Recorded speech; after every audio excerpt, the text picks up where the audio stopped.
घोटकी, कशमोर, जैकबाबाद, कनकोट में ऑपरेशन की मुकम्मल तैयारी कर ली। नए अफसरान आने के बाद कच्चे और पक्के में सब जगह ऑपरेशन होगा। निगरान वजीर दाखिला सिंध हारिस नवाज ने खबरदार कर दिया, कहा कि कराची और अंदरूने सिंध को अमन का गहवारा बनाएंगे। पूरे सिंध में कार्रवाइयां होंगी। किसी के खिलाफ सियासी इंतकामी कार्रवाई नहीं कर रहे, कोई सियासी दबाव नहीं है, साफ शफाफ इलेक्शन कराएंगे।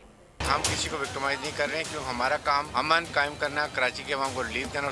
कल हमारे सारे डीआईजी एसपी नए आ जाएंगे, उसके बाद हम पूरी तैयारी कर रहे हैं। बिल्कुल कराची को, इंटीरियर सिंध को, अंदरूनी सिंध को बिल्कुल अमन का गहवारा बनाएंगे। कोई यहाँ पर भत्ताखोरी नहीं है, कोई यहाँ पर ये गुटखा वाला काम नहीं है। जो बेचते हैं, चर्च बेचते हैं, उनके खिलाफ कार्रवाई होगी। और में जैकोबाद में, शिकारपुर में हमने पूरी तैयारी की है और टारगेटेड ऑपरेशन करेंगे, इंटेलिजेंस बेस्ड ऑपरेशन, जिससे ये फ़ायदा होता है कि कोई भी जहाँ पर हमें खबर मिलेगी वहाँ जाएंगे और कामयाब ऑपरेशन करेंगे। कातिल इसलिए नहीं पकड़े जा रहे हैं कि वो हमें पता है कहाँ पहुँचे हुए हैं।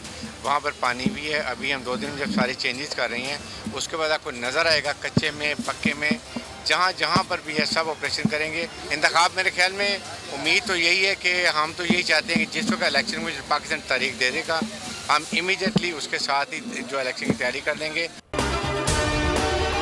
अगर आपको ये वीडियो पसंद आई है तो हमारे चैनल को सब्सक्राइब करें और बेल आइकन पर क्लिक करें। सब्सक्राइब करें और बेल दबाएं ताकि कोई खबर रह न जाए।